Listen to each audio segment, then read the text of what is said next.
day everyone. Oke, hari ini kalian ditemani oleh aku, Daytren dari Uko. Dan ini sesuai dengan request oleh salah satu viewer kita. Dia ingin memahami cara membuat artikel jurnal, atau kalau dalam bahasa Inggrisnya article journal. Nah, ini kita langsung aja mulai dengan breakdownnya. Article journal itu ada berbagai macam, tapi yang paling umum dan yang memang bakal kita lakukan nanti sebagai tugas-tugas di kampus kita itu ada 5 bagian yang harus kita pahami, dan ini biasanya kita ketahui dengan singkatan IMRAD. Kepanjangannya apa? Kalian kayaknya udah tau lah apa ini.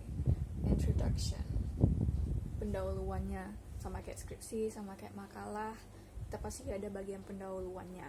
Kalau di makalah itu biasanya isinya kayak apa?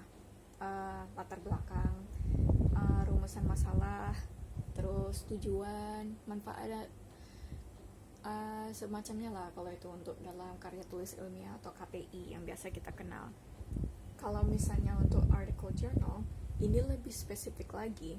Kebanyakan banyak bingung apa isi introduction ini, dan kebanyakan orang-orang mereka ngisi introduction ini isinya tuh cuma definisi. Jadi misalnya tugas mereka tuh bikin artikel tentang semantics atau teori semantics atau linguistics atau ya lah, karena kita nyambung bahasa Inggris kan. Kebanyakan kawan-kawan kakak mereka nulisnya itu isinya ini cuma definisi. Kayak kalau misalnya kalian baca skripsi kebanyakan nanti kalian lihat reading means the definition of reading or whatever, but it's mostly about definition. Dan gak ada salahnya, memang bagus kita mendefinisikan apa yang mau kita bahas, tapi isi introduction ini bukan cuma sekedar definisi. Jadi kalau misalnya mau bikin introduction yang memang bagus, yang memang pas, kalau untuk article journal itu ada 3 bagian yang harus kita lakukan. Yang pertama ya, ini namanya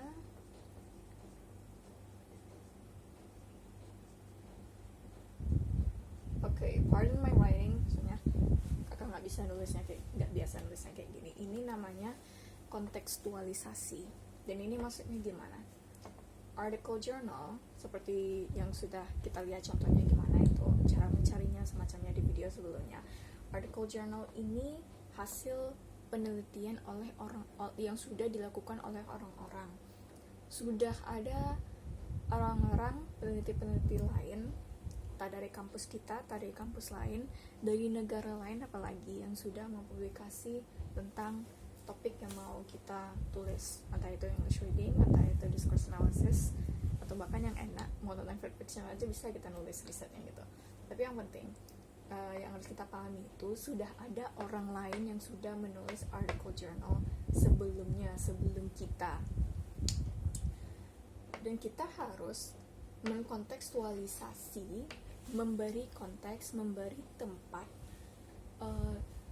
yang jelas untuk article journal kita. Jadi ini kan kita kan mau buat kan, belum buat kan. Sebelum kita buat itu awal kita harus bahas dulu apa yang sudah orang-orang lain, orang-orang sebelumnya menemukan tentang topik yang kita lakukan.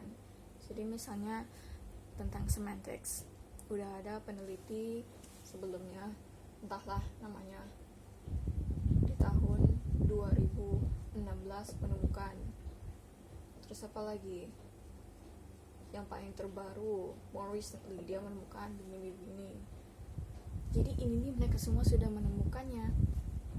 Dia dapat kita konteksnya, bagaimana penelitian topik kita tuh yang secara mendunianya, secara lebarnya. Ini kan masih generalnya aja, baru kita masuk ke spesifik kayak segitiga bawah gitu.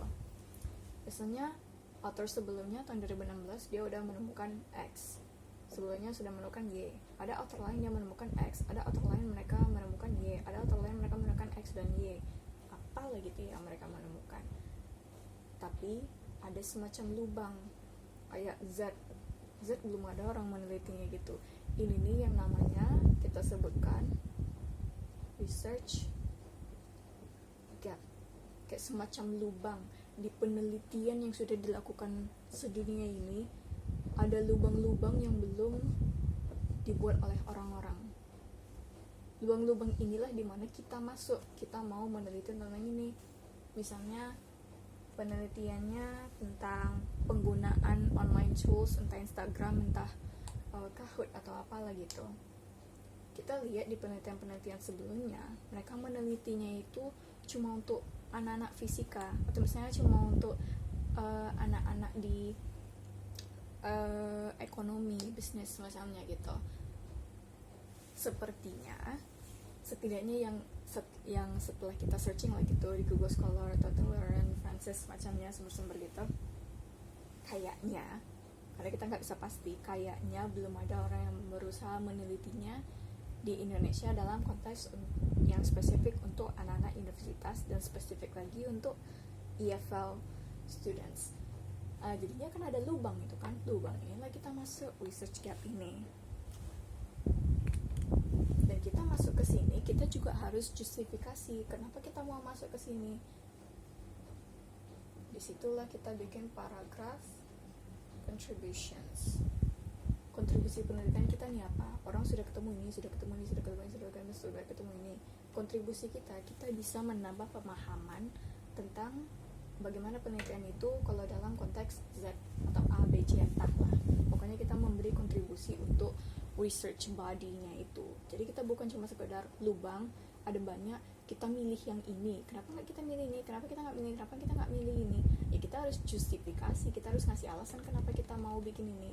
Alasan itu kita taruh di sini karena kontribusi kita tuh bakal jadi penting untuk penelitian di bidang itu. Nah, ini baru introduction. Methodnya, kalau method ini rata-rata lah ya, secara general ada 4 bagian. Yang pertama itu desainnya.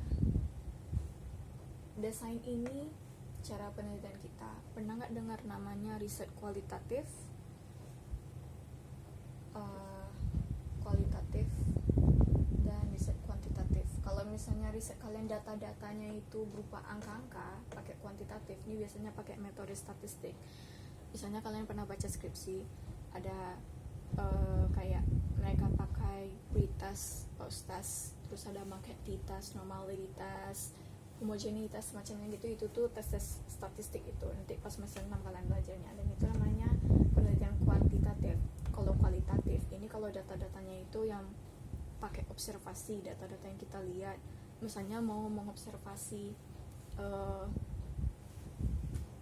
kemampuan anak-anak inilah presentasi di depan kelas. Nah, itu tuh kan kalian observasi apa saja yang mereka lakukan gitu. Jadi misalnya kalian bikin angket lah gitu, isinya tonnya bagus, dia nggak terbata-bata semacamnya, dan sambil kalian lihat orang presentasi, kalian checklist lah gitu. Kira-kira gitulah secara kasarnya. Kalau jenisnya sudah macam lagi itu di video lain lagi kita bahasnya. Tapi itulah, desain ini biasanya terbagi dua, antara kualitatif atau kuantitatif, atau digabung pun bisa. Kalau digabung itu yang biasanya namanya mixed method. Nah, ini baru riset desainnya. Datanya apa? Data ini biasanya berupa partisipan atau sampel. Bisa kalian fokuskan ke sekecil-kecilnya, kayak cuma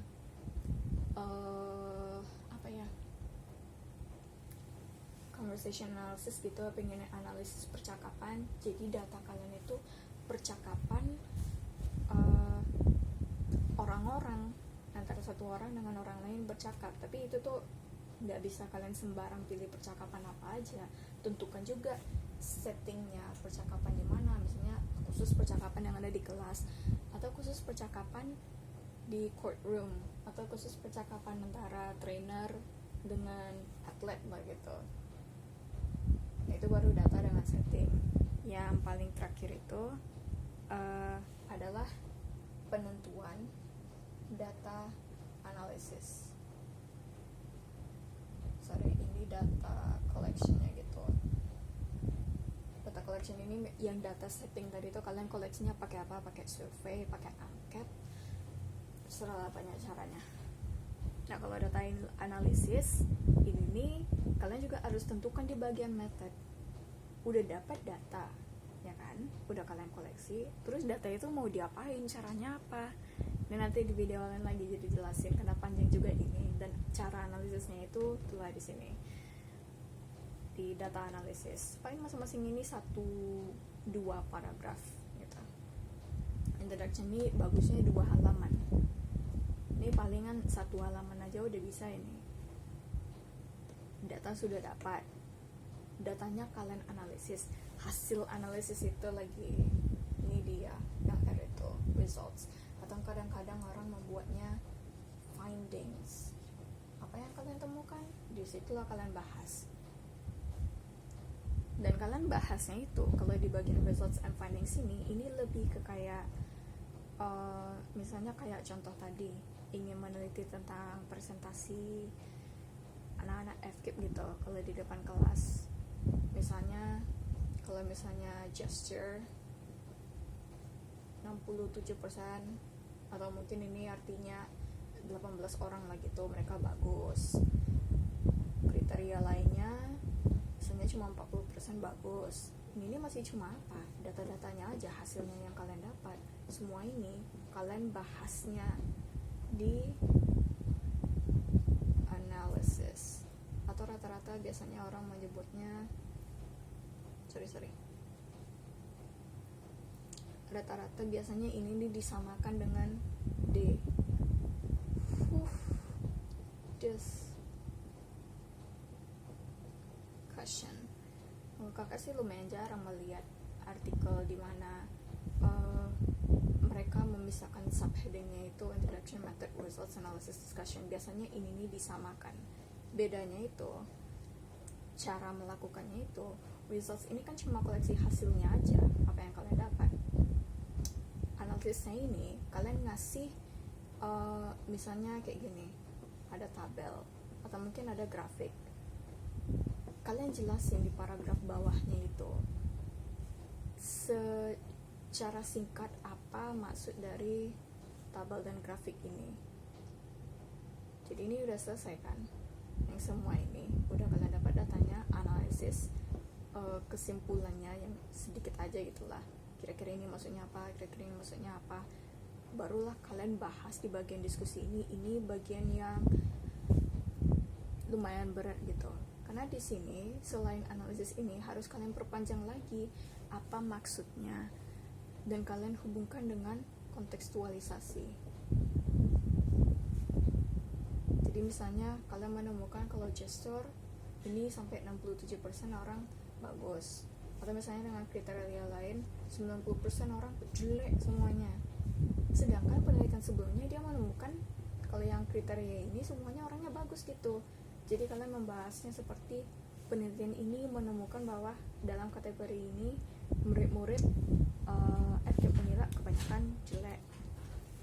Itu misalnya. Oke, berarti inilah semuanya ya. Imrat. Kalau misalnya ada pertanyaan lain ya bahas aja.